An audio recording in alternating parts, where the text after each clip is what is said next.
Good morning future officers. कैसे हैं आप सब? पढ़ाई वढ़ाई करते रहिएगा। बीपीएससी का भी काउंट डाउन चल रहा है। तो सबसे पहले हम लोग अपनी टेस्ट सीरीज शुरू कर लेते हैं। तो टेस्ट सीरीज का हमारा पहला क्वेश्चन है, निरंतर प्रवाह आयताकार अवसादन टंकी के डिजाइन में पृथक कणों को हटाने के लिए निम्न में से कौन सा सबसे महत्वपूर्ण प्राचल है? ऑप्शन है, पहला टंकी की गहराई, दूसरा टंकी की लंबाई, तीसरा सतह अति प्रवाह दर, चौथा उपचार किए जाने वाले पानी का तापमान। तो हमारा सही आंसर है इसका सतह अति प्रवाह दर, यानी ऑप्शन नंबर 3। आगे चलते हैं। कह रहा है, निम्नलिखित में से कौन सा जोड़ा गलत रूप से मिलाया गया है? पहला है, परिमार्जन वाल्व पाइपलाइन अनुभाग को अपवाहित या खाली करने के लिए यूज किया जाता है। दूसरा कह रहा है, चेक वाल्व सभी दिशाओं में पाइपों में पानी के प्रवाह की जांच करने के लिए। तीसरा कह रहा है, तरंग रोधक पाइपलाइनों में जलघन का नियंत्रण करने के लिए। चौथा कह रहा है, वायु वाल्व पाइपलाइनों में संचित हवा को छोड़ने के लिए। तो हमारा सही आंसर कौन सा होगा?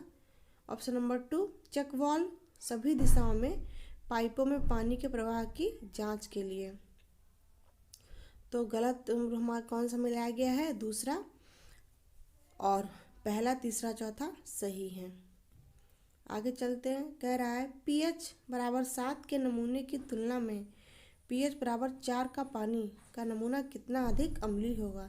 यानी कि जिस पानी का pH वैल्यू 7 होगी उसकी तुलना में जिस पानी की pH वैल्यू 4 होगी का नमूना कितना अधिक अम्लीय होगा? तो ऑप्शन देख लेते हैं। पहला कह रहा है 3 गुना, दूसरा कह रहा है 300 गुना, तीसरा कह रहा है 1000 गुना, चौथा कह रहा है इनमें से कोई नहीं। तो हमारा ऑप्शन नंबर 3 सही है, 1000 गुना, यानी ऑप्शन नंबर 3 सही है। आगे चलते हैं। कह रहा है, IS 10500 2012 के अनुसार वैकल्पिक स्रोत के अभाव में पीने के पानी में कुल घुलित ठोस TDS या mg/L में अनुमेय सीमा क्या है? मतलब अगर पीने का पानी है और बहुत अच्छा नहीं मिल पा रहा है तो उसमें कितनी अशुद्धियाँ घुली हुई हो सकती हैं? तो ऑप्शन में कह रहा है 1000 mg/L, 500 mg/L, तीसरा 200 mg/L, चौथा 2000 mg/L। तो ऑप्शन नंबर 4 हमारा सही है, 2000 mg/L। अगला चलते हैं। कह रहा है, IS 10500 के अनुसार पीने योग्य पानी में क्लोराइड्स की अनुमत सीमा इतनी होगी। कितनी हुई क्लोराइड, कितनी मिलाई जा सकती है उसमें हो सकती है? पहला कह रहा है 100 mg/L, दूसरा 500 mg/L, तीसरा 250 mg/L, चौथा 1500 mg/L। तो हमारा ऑप्शन नंबर 3 सही है, 250 mg/L। आगे चलते हैं। कह रहा है, गंधहीन अशुद्ध जल के साथ 25 ml के नमूने को 250 ml तक तनुकृत किया गया था ताकि नमूने की गंध अब पता न चले। तो थ्रेशोल्ड गंध संख्या क्या थी? तो ये निकालने न्यूमेरिकल टाइप का है, इसको निकालना पड़ता है थ्रेशोल्ड गंध संख्या को। तो अभी देख लेते हैं, फिर जैसे न्यूमेरिकल कराएंगे तो ये भी करा देंगे। पहला कह रहा है 11, दूसरा कह रहा है 10, तीसरा कह रहा है 25, चौथा कह रहा है 0.5। तो हमारा सही आंसर है 10, ऑप्शन नंबर 2। आगे चलते हैं। कह रहा है, इस कोड IS कोड के अनुसार पीने के पानी में अधिकतम लेड की मात्रा कितनी हो सकती है? तो ऑप्शन देख लेते हैं। पहला कह रहा है 0.05 मिलीग्राम/लीटर, दूसरा 0.15, तीसरा 0.015, चौथा 0.005। तो हमारा आंसर है पहला 0.05 तक हो सकती है पीने के पानी में अधिकतर लेड की मात्रा। कितने? 1 लीटर में कितना? 0.05 मिलीग्राम। आगे चलते हैं। कह रहा है, निम्नलिखित में से किस विधि का उपयोग पुरानी और बहुत बड़े शहर की जनसंख्या का अनुमान लगाने के लिए किया जाता है। देखो, इसका यूज़ तब करते हैं जब सीवर लाइन कहीं बिछानी होती है सिटी में, तो पता करना पड़ता है कि इसमें मतलब कितनी जनसंख्या है और कितना सीवर पाइप की ज़रूरत पड़ेगी, ये सब निकालने के लिए ज़रूरत पड़ता है। ठीक है, तो बहुत बड़े शहर की जनसंख्या का अनुमान कैसे लगाते हैं, कौन सी विधि से? ऑप्शन दिए हैं, एक अंकगणितीय विधि वृद्धि विधि से, दूसरा ज्यामितीय श्रेणी विधि से, तीसरा आलेखी विधि से, चौथा वृद्धि घात वक्र विधि से। तो ऑप्शन नंबर 1 सही है, अंकगणितीय वृद्धि विधि से। ये हो गया इसका सही आंसर। आगे चलते हैं। कह रहा है पहले 3 निरंतर वर्षों में शहर की जनसंख्या क्रमशः 6000, 8000 और 10,000 दी गई थी। ज्यामितीय वृद्धि विधि के अनुसार लगातार चौथे वर्ष में शहर की जनसंख्या कितनी होगी? अभी जितने मेथड इसमें यूज़ किए जाने हैं सॉलिड वेस्ट मैनेजमेंट में, वो सारे मैं पढ़ाऊँगी, न्यूमेरिकल जब पढ़ाऊँगी तब। अभी इसका ऑप्शन देख लेते हैं। पहला कह रहा है 11,500, दूसरा कह रहा है 12,000, तीसरा कह रहा है 12,870, चौथा कह रहा है 14,000। तुम्हारा सही आंसर है ऑप्शन नंबर 3, 12,870। कराएंगे न्यूमेरिकल तो सारा करा देंगे, डोंट वरी। आगे चलते हैं। कह रहा है शिशुओं में पाया जाने वाला ब्लू बेबी रोग पीने के पानी में किसकी अधिकता के कारण होता है? ऑप्शन 1 रंग की अधिकता के कारण, ऑप्शन 2 सल्फेट की अधिकता के कारण, ऑप्शन नंबर 3 कार्बोनेट की अधिकता के कारण, ऑप्शन नंबर 4 नाइट्रेट की अधिकता के कारण। तुम्हारा ऑप्शन नंबर 4 सही है। नाइट्रेट की अधिकता के कारण क्या हो जाता है? शिशुओं में, छोटे बच्चों में ब्लू बेबी रोग हो जाता है। आगे चलते हैं। कह रहा है रासायनिक ऑक्सीजन मांग परीक्षण में 50 नमूना मानक फेरस अमोनियम सल्फेट के साथ टाइट्रेट किया जाता है ताकि डैश की अप्रतिक्रियाशीलता मात्रा निर्धारित की जा सके। तो किसकी मात्रा निर्धारित की जा सके? और रासायनिक ऑक्सीजन मांग परीक्षण की में पहला है मर्क्यूरिक सल्फेट, दूसरा पोटेशियम डाइक्रोमेट, तीसरा है सिल्वर सल्फेट, चौथा सल्फ्यूरिक अम्ल। तो हमारा ऑप्शन नंबर 2 सही है, पोटेशियम डाइक्रोमेट। इसकी मात्रा का निर्धारण किया जा सके, इसके लिए क्या होता है? रासायनिक ऑक्सीजन मांग परीक्षण में जो नमूना होता है उसको क्या करते हैं? फेरस अमोनियम सल्फेट के साथ टाइट्रेट किया जाता है। अगला क्या कह रहा है? कह रहा है 5 दिन और 20 सेंटीग्रेड सी बीओडी मान किसके बराबर होता है? तो हमारे ऑप्शन ये भी न्यूमेरिकल टाइप का ही है, इसको भी लगवाएंगे, पर अभी देख लेते हैं ऑप्शन में। पहला कह रहा है 27 सेंटीग्रेड सी पर 3 दिन बीओडी, दूसरा कह रहा है 30 सेंटीग्रेड सी पर 4 दिन बीओडी, तीसरा कह रहा है 18 सेंटीग्रेड सी पर 6 दिन बीओडी, चौथा कह रहा है 32 सेंटीग्रेड सी पर 7 दिन बीओडी। तो इसका सही आंसर क्या हो जाएगा? ऑप्शन नंबर 1 27 सेंटीग्रेड सी पर 3 दिन बीओडी। ये न्यूमेरिकल कराएंगे। बीओडी का लेक्चर वैसे मैंने एक बनाया है, उसको देखने से समझ में आ जाएगा। आगे चलते हैं। कह रहा है किसके अपघटन के कारण वाहित मल नमूने में नाइट्रोजन उपस्थित होता है? किसके अपघटन के कारण? ऑप्शन देख रहा है, पहला है कार्बोहाइड्रेट, दूसरा है प्रोटीन, तीसरा है वसा, चौथा विटामिन। तुम्हारा ऑप्शन नंबर 2 सही है, प्रोटीन। आगे चलते हैं। कह रहा है घरेलू सीवेज का एक नमूना सिल्वर सल्फेट, सल्फ्यूरिक अम्ल, पोटेशियम डाइक्रोमेट और मर्क्यूरिक सल्फेट के साथ पाचित होता है। तो कह रहा है पाचित नमूना मानक फेरस अमोनियम सल्फेट FAS के साथ टाइट्रेट किया जाता है ताकि डैश की अप्रतिक्रियाशीलता मात्रा निर्धारित की जा सके। तो ऑप्शन देख लेते क्या क्या है। कह रहा है पहला मर्क्यूरिक सल्फेट, दूसरा पोटेशियम डाइक्रोमेट, तीसरा सिल्वर सल्फेट, चौथा सल्फ्यूरिक अम्ल। तो ऑप्शन नंबर 2 सही है हमारा, पोटेशियम डाइक्रोमेट। इसकी अप्रतिक्रियाशीलता की मात्रा निर्धारित के लिए ये सब किया जाता है। आगे चलते हैं। कह रहा है उपचारित जल की जैव रासायनिक ऑक्सीजन मांग क्या होनी चाहिए? जो बायोलॉजिकल ऑक्सीजन डिमांड है, जो जल उपचारित हो चुका है उसकी कितनी होनी चाहिए? भाई जो जल अच्छे से मतलब जो पानी था उसको अच्छे से क्या किया है, उसका ट्रीटमेंट हो चुका है गंदे पानी का, तो जो वेस्ट वाटर अच्छे पानी में तब्दील हो गया है, तो उसकी वीओडी क्या होनी चाहिए, 0 होनी चाहिए, हमेशा याद रखना। तो पहला ऑप्शन 0, दूसरा 30 mg/L से कम, तीसरा 150 mg/L से कम, चौथा कह रहा है 9 mg/L से हमेशा अधिक, यानी तो 0।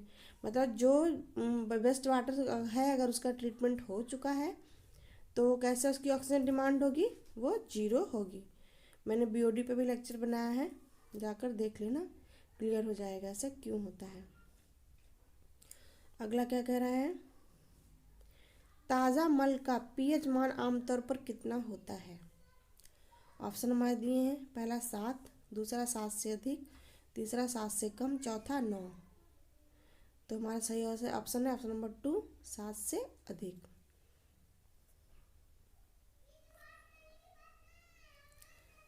कह रहा है कार्बनिक प्रदूषक का उच्च सीओडी से बीओडी अनुपात क्या दर्शाता है। पहला कह रहा है प्रदूषक में विषाक्त सामग्री की उपस्थिति, दूसरा वायुजीवी अपघटन के लिए मुक्त ऑक्सीजन की उपस्थिति, तीसरा कह रहा है प्रदूषक की उच्च जैव आक्रमणशीलता, चौथा प्रदूषक की कम जैव आक्रमणशीलता। तुम्हारा सही आंसर कौन सा है, ऑप्शन नंबर 4, प्रदूषक की कम जैव आक्रमणशीलता। आगे चलते हैं, सीवेज का विशिष्ट गुरुत्व कितना होता है। ऑप्शन देख लेते हैं, 1 से बहुत अधिक, दूसरा 1 से थोड़ा कम, तीसरा 1 के बराबर, चौथा 1 से थोड़ा अधिक। तो हमारा ऑप्शन नंबर 1 सही है, 1 से बहुत, ऑप्शन नंबर 4 सही है, 1 से थोड़ा अधिक।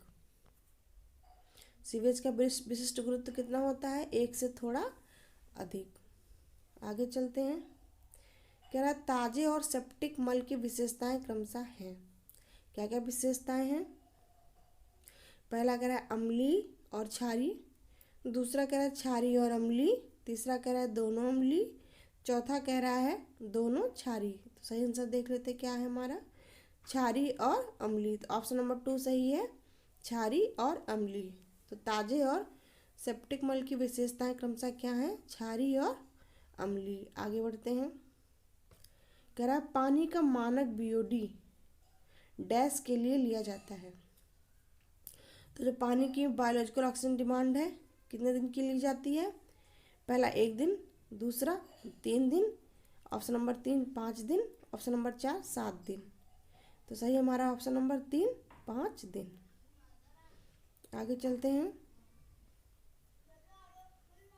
कह रहा निम्नलिखित डेटा एक सीवेज नमूने से संबंधित है। प्रारंभिक डिजॉल्व ऑक्सीजन कितनी है, घुलित ऑक्सीजन यानी कि 10 मिलीग्राम 1 लीटर में, आखिरी डिजॉल्व ऑक्सीजन की अंतिम घुलित ऑक्सीजन कितनी है, 2 मिलीग्राम 1 लीटर में। तनुकरण अनुपात दिया है 1:100। तो दिए गए सीवेज नमूने का बीओडी यानी बायोलॉजिकल ऑक्सीजन डिमांड निकालनी है। ठीक है, देखो जिस वेस्ट वाटर का बायोलॉजिकल ऑक्सीजन डिमांड जितना अधिक होगा वो उतना ज़्यादा प्रदूषित होगा, और जितना बायोलॉजिकल ऑक्सीजन डिमांड कम होगा उतना ही कम प्रदूषित होगा। ठीक है, तो इसके ऑप्शन देख लो, अभी न्यूमेरिकल कराएंगे तो अच्छे समझ में आ जाएगा। और वैसे मैंने बीओडी पे लेक्चर बनाया, आप उसको देख लीजिए तो काफ़ी चीज़ें क्लियर हो जाएंगी। तो शायद आप ऐसे ही निकाल दो, मैंने सारे फार्मूले उसमें दिए हैं।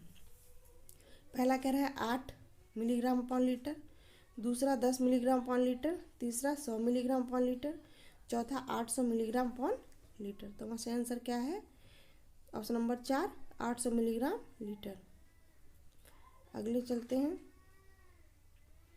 कह रहा है कुल केल्डाल नाइट्रोजन डैश का मापन है। केल्डाल नाइट्रोजन के बारे में भी पढ़ाया नहीं है, पढ़ाएंगे अभी, तब तक फिलहाल ऑप्शन देख लेते हैं। पहला कह रहा है कुल कार्बनिक नाइट्रोजन, दूसरा कह रहा है कुल कार्बनिक और अमोनिया नाइट्रोजन, तीसरा कह रहा है कुल अमोनिया नाइट्रोजन, चौथा कह रहा है कुल अकार्बनिक और अमोनिया नाइट्रोजन। तो वहाँ से आंसर है ऑप्शन नंबर 2 कुल कार्बनिक और अमोनिया नाइट्रोजन। अगला चलते हैं, क्या कह रहा है किसी भी समय लागू बीओडी की दर क्या है।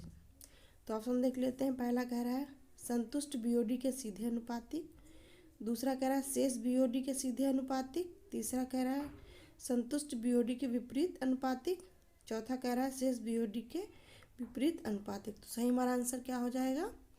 ऑप्शन नंबर 2 शेष बीओडी के सीधे अनुपातिक, ये हमारा सही आंसर है। आगे चलते हैं। कह रहा है वाहनों के निकास से वाहन प्रदूषण को नियंत्रित करने के लिए निम्नलिखित फिट किया जाता है। क्या लगाया जाता है वाहन प्रदूषण को नियंत्रित करने के लिए? पहला कह रहा है विद्युत स्थैतिक अवक्षेपक, दूसरा कह रहा है उत्प्रेरक परिवर्तक, तीसरा कह रहा है बैग फिल्टर, चौथा कह रहा है साइक्लोन विभाजक। आंसर देख लेते हैं सही क्या कह रहा है, उत्प्रेरक परिवर्तक, यानी ऑप्शन नंबर 2 सही है। अगला क्या है, ये हो चुका है क्वेश्चन, दोबारा हो गया तो इसको स्किप कर देते हैं। अब देख लो बीओडी के न्यूमेरिकल, ऐसे ही पढ़ाने हैं सारे, करवाएंगे सारे न्यूमेरिकल। तो पहला कह रहा है एक सीवेज नमूने में प्रारंभिक डिजॉल्व ऑक्सीजन कितनी है? 10 मिलीग्राम पर लीटर। अंतिम डिजॉल्व ऑक्सीजन कितनी है? 2 मिलीग्राम पर लीटर और 1% तक तनुकरण होता है। दिए गए सीवेज नमूने का बीओडी बायोलॉजिकल ऑक्सीजन डिमांड क्या होगी? पहला है 8 मिलीग्राम पर लीटर, दूसरा 10 मिलीग्राम पर लीटर, तीसरा 100 मिलीग्राम पर लीटर, चौथा 800 मिलीग्राम पर लीटर। तो हमारा ऑप्शन नंबर 4 सही है, 800 मिलीग्राम पर लीटर। आगे चलते हैं। कह रहा है कार्बनिक प्रदूषक के उच्च सीओडी से बीओडी अनुपात क्या दिखाता है? ऑप्शन क्या है हमारे? प्रदूषक की उच्च जैव विघटन क्षमता दिखाता है, दूसरा प्रदूषक की न्यून जैव विघटन क्षमता दिखाता है, तीसरा वायवीय अपघटन के लिए मुक्त ऑक्सीजन की उपस्थिति दिखाता है, चौथा प्रदूषक में विषाक्त पदार्थ की उपस्थिति दिखाता है। तो हमारा सही आंसर कौन सा हो जाएगा? ऑप्शन नंबर कौन सा सही होगा इसमें? प्रदूषक की न्यून जैव विघटन क्षमता को दिखाता है। नहीं सॉरी, उच्च है तो उच्च में क्या दिखाएगा? उच्च जैव विघटन क्षमता को दिखाएगा। आगे चलते हैं। कह रहा है यदि प्रारंभिक विघटित ऑक्सीजन डिजॉल्व ऑक्सीजन और अंतिम डिजॉल्व ऑक्सीजन 5 दिनों के बाद 20 सेंटीग्रेड सी पर 1.0% में तनुकरण नमूने क्रमशः 5.0 mg/L और 4.0 mg/L है, तो इसका mg/L में समान नमूने का 5 दिन का बीओडी क्या होगा? तो बीओडी निकालना बताएंगे न्यूमेरिकल में। इसमें मैंने जो बीओडी का लेक्चर बनाया है उसको भी आप अच्छे से देख लोगे तो भी आप निकाल सकते हो। पहला है ऑप्शन 50, दूसरा 100, तीसरा 150, चौथा 200। तो हमारा ऑप्शन नंबर 2 सही है, 100। आगे चलते हैं। क्या रासायनिक ऑक्सीजन डिमांड क्या दर्शाता है? इस सीओडी के बारे में भी नहीं मैंने कोई लेक्चर लिया है, फिर भी इसको पढ़ाएंगे। अभी फिलहाल ऑप्शन में देख लेते हैं।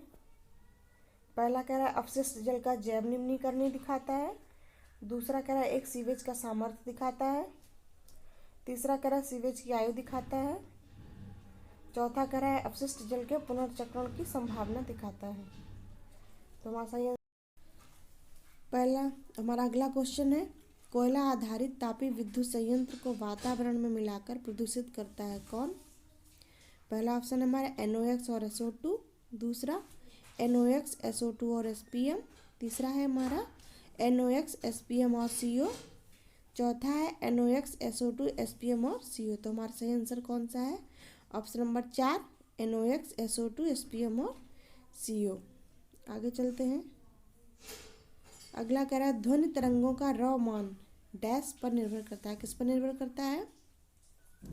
पहला है ध्वनि तरंगों की आवृत्ति पर, दूसरा ध्वनि तरंगों की तीव्रता पर, तीसरा ध्वनि तरंगों के संपर्क में आने के समय। तो हमारा सही आंसर कौन सा हो जाएगा? ऑप्शन देख लेते हैं। पहला कह रहा है केवल 1 और 2, दूसरा कह रहा है केवल 1 और 3, तीसरा कह रहा है केवल 2 और 3, तो चौथा कह रहा है 1 2 3 यानी कि सारे हैं सही। तो सही आंसर क्या है हमारा? केवल 1 और 2, ऑप्शन नंबर 1 केवल 1 और 2। आगे चलते हैं। कह रहा है वाहनों के निकास से वाहन प्रदूषण को नियंत्रित करने के लिए क्या लगाया जाता है?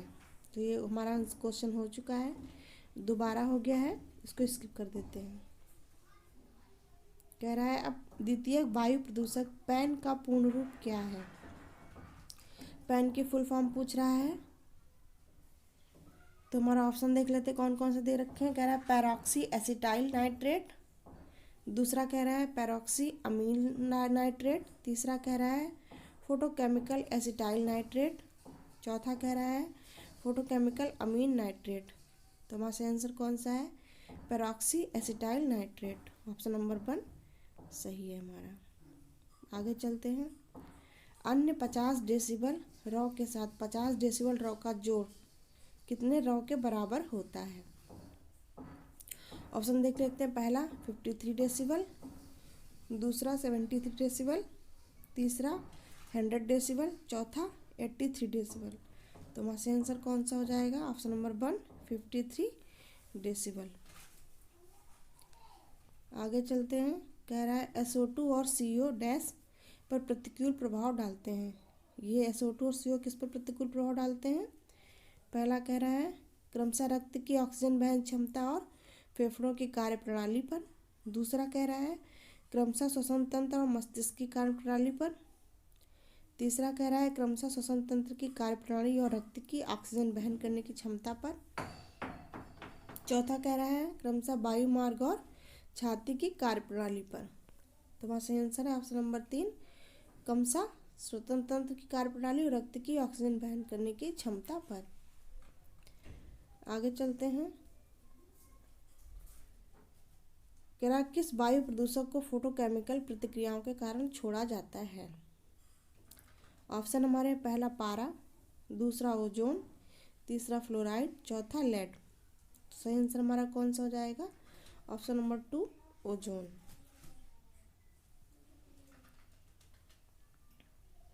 कह रहा है ऐसी स्थिति जहां पर्यावरणीय पतन द्वारा ELR बड़ा होता है शुष्क रुद्धोष्म पतन दर यानी DLR के से। तो कह रहा है निम्नलिखित में से कौन सा प्लूम व्यवहार देखा जाएगा। ऑप्शन हमारे कौन से हैं। पहला है पाशन, दूसरा कृषि, तीसरा कानिंग, चौथा लाफ्टिंग। तो ऑप्शन नंबर 1 सही है पाशन। देखो जहाँ पे हिंदी में बहुत कुछ समझ में नहीं आएगा तो इसका मैं जस्ट इंग्लिश में बनाऊंगी ना लेक्चर, आप उससे थोड़ा देखकर समझ लेना। आगे चलते हैं। कह रहा है 20 डेसिबल शोर स्तर पर 1 डेसिबल शोर स्तर की तुलना में कितने गुना अधिक शक्तिशाली है। पहला कह रहा है 10 गुना, दूसरा कह रहा है 20 गुना, तीसरा कह रहा है 100 गुना, चौथा कह रहा है 200 गुना। तो हमारा सही आंसर ऑप्शन नंबर 3 100 गुना। आगे चलते हैं। कह रहा है दिन और रात के समय में शांत क्षेत्र में अनुमत रॉ स्तर क्रमशः कितना होंगे। पहला कह रहा है 65 डेसिबल और 55 डेसिबल, दूसरा कह रहा है 55 डेसिबल और 50 डेसिबल, तीसरा कह रहा है 70 डेसिबल और 60 डेसिबल, चौथा कह रहा है 50 डेसिबल और 40 डेसिबल। तो सही आंसर हमारा क्या हो जाएगा, ऑप्शन नंबर 4 50 डेसिबल और 40 डेसिबल। आगे चलते हैं। कह रहा है एक आवासीय क्षेत्र के लिए अनुमत रात के समय के दौरान स्केल A पर डेसिबल में ध्वनि के स्तर का समय भारित औसत कितना होता है। ऑप्शन 1 कह रहा है 35, दूसरा कह रहा है 45, तीसरा कह रहा है 55, चौथा कह रहा है 65। तो हमारा सही आंसर क्या हो जाएगा, ऑप्शन नंबर 2 45। आगे चलते हैं। कह रहा है बड़े पैमाने पर तापीय एडिस की उपस्थिति में हल्की से मध्यम हवा की गति के साथ अति रुद्धोष्म स्थिति में होने वाले प्लम व्यवहार को किस रूप में जाना जाता है। पहला कह रहा है प्लम के रूप में, दूसरा कह रहा है तटस्थ प्लम के रूप में, तीसरा कह रहा है लूपिंग प्लम के रूप में, चौथा कह रहा है फैनिंग प्लम के रूप में। तो वहाँ से आंसर क्या है, लूपिंग प्लम के रूप में। अगला देख लेते हैं। फिलहाल अभी हिंदी के क्वेश्चन आंसर इतने पे ही रोक के इसको करिए, तब तक अभी लेक्चर भी बना। तो अगला क्वेश्चन हमारा है, कह रहा है आदर्श परिस्थितियों में केवल कार्बनिक पदार्थ युक्त सीवेज के लिए COD/TOC का अनुपात क्या है। पहला कह रहा है 2.66, दूसरा कह रहा है 0.375, तीसरा कह रहा है 1.66, चौथा कह रहा है 0.5। तो हमारा सही आंसर कौन सा हो जाएगा? Option number 1 2.66। आगे चलते हैं। कह रहा है ताज़े पानी का COD BOD अनुपात क्या है? तो पहला ऑप्शन कह रहा है 1 से कम, दूसरा कह रहा है 1 से अधिक, तीसरा कह रहा है 1 के बराबर, चौथा कह रहा है इनमें से कोई नहीं। तो हमारा सही ऑप्शन क्या हो जाएगा? ऑप्शन 3 1 के बराबर। आगे चलते हैं। कह रहा है नाइट्रोजन डाइऑक्साइड की उच्च सांद्रता के संपर्क में आने से क्या हो सकता है? तो ऑप्शन देख लेते हैं। पहला कह रहा है खांसी, घुटन और सांस लेने में तकलीफ, दूसरा कह रहा है तीव्र श्वसन शोथ, चौथा कह रहा है नाक गुहा में जलन यानी नाक में जलन होना, तीसरा कह रहा है घुटन और सिर दर्द। तो ऑप्शन हमारा सही कौन सा है? तीव्र श्वसन शोथ। ऑप्शन नंबर 2 सही है। आगे चलते हैं। कह रहा है निम्नलिखित में से कौन सा द्वितीयक वायु प्रदूषक है? ऑप्शन हमारे देख रहे हैं कौन से हैं।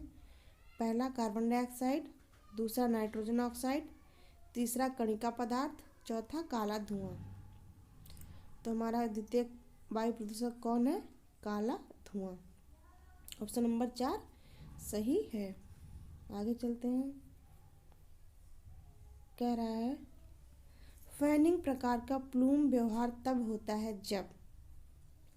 ऑप्शन देते हैं। पहला हल्की से मध्यम वायु की गति के साथ अतिरुद्धोष्म पतन दर प्रबल होती है, दूसरा कह रहा है हल्की वायु की उपस्थिति में अत्यधिक प्रतीपन परिस्थितियां मौजूद होती हैं, तीसरा कह रहा है प्रतीपन की सतह के ऊपर एक मजबूत अतिरुद्धोष्म पतन मौजूद होता है, चौथा कह रहा है प्लूम को 2 प्रतीपन परतों के बीच पकड़ा जाता है। तो ऑप्शन नंबर 2 सही है हमारा। हल्की वायु की उपस्थिति में अत्यधिक प्रतीपन परिस्थितियां मौजूद होती हैं। अगला चलते हैं। कह रहा निम्न में से उसकी पहचान कीजिए जो ओजोन परत का क्षयकारी रसायन नहीं है। ऑप्शन कौन सा है? पहला हाइड्रोक्लोरिक अम्ल, दूसरा कॉपर सल्फेट, तीसरा कार्बन टेट्राक्लोराइड, चौथा मिथाइल क्लोराइड। तो हमारा सही आंसर कौन सा है? कॉपर सल्फेट यानी ऑप्शन नंबर 2। ओजोन परत का क्षयकारी रसायन नहीं है। कौन नहीं है? Copper sulphate. आगे चलते हैं। कह रहा है वह कौन सी गैस है जो कार्बनिक पदार्थों के अधूरे दहन के कारण होने वाले दिल के दौरे और उच्च मृत्यु दर के लिए जिम्मेदार है? तो उस गैस का पता लगाना है कौन सी है। पहला कह रहा है कार्बन मोनोऑक्साइड, दूसरा कह रहा है हाइड्रोजन सल्फाइड, तीसरा कह रहा है नाइट्रोजन ऑक्साइड, चौथा कह रहा है सल्फर डाइऑक्साइड। तो ऑप्शन नंबर 1 सही है हमारा कार्बन मोनो